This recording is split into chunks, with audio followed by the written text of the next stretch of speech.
I'm just wondering. Oh, hello, it's freezing again today.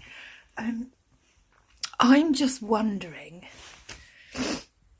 how many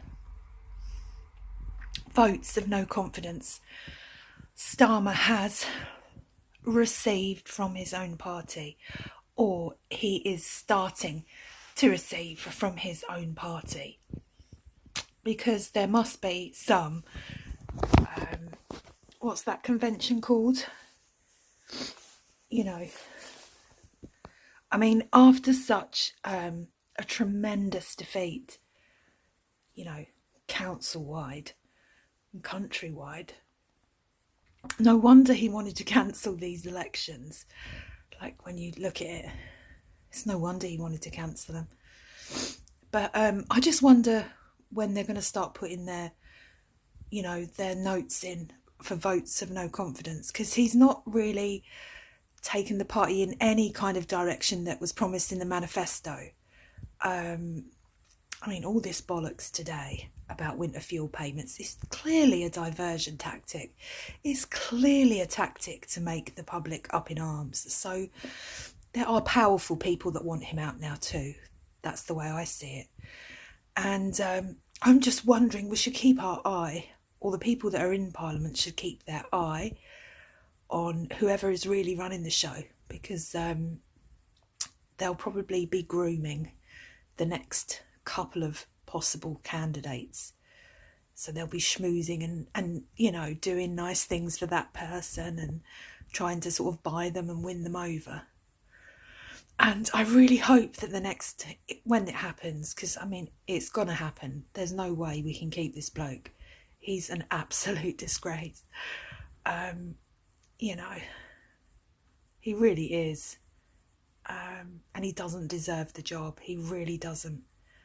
I hope the next person will just lap up all of that grooming, because it will be grooming that they receive from whoever is really calling the shots, and then they totally turn it round like an assassin or a James Bond kind of spy. So they keep this person in check right until they, you know, get through, and then they say, no, up yours, I am strong enough to stand up to you. That's what I'm rooting for. I mean, that would be a really good chapter in the whole story. You have to agree. It would actually be one of those chapters that you finish reading the first part of the chapter, you know, the first, you know, supposing it's chapter 12, you finish reading it, and then you get to chapter 13, but it goes off on a different tangent. So you have to wait for like 3 or 4 more chapters before you come back to that part. It would be one of those if I was writing a book about it. You know, I'd really annoy the reader. That used to really annoy me. Oh, I want to know what happened right now. You know, and then you'd have to read like 1 or 2 chapters before you got back to it. Or sometimes you could cheat. You could just go ahead a bit, but it spoiled it if you did that, really. Because the problem is with reading any last chapter of a book, it makes you know what the whole story is about.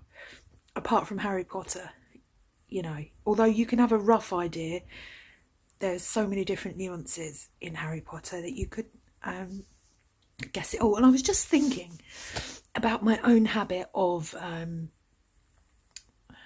you know, if you give me some news, one version of events, something, even if it's something I want to hear, my mind will always go to the opposite. And I think that's just the sign of a brain that is trying to make a full picture all the time. And I was just thinking today, you know, as you do, that AI probably tries to do that too. And it doesn't succeed the same as human beings can't succeed. Because going back to the Harry Potter book, there are just so many strands and nuances that you couldn't possibly imagine unless you read fully the whole book.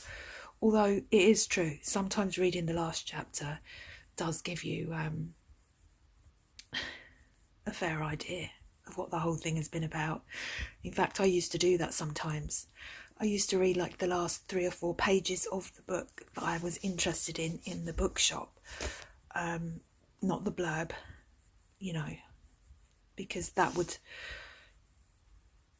intrigue me or make me feel like, yeah, I really would appreciate the contents of this book, kind of thing. I know that's very bizarre behaviour, but you're used to that by now. Bye.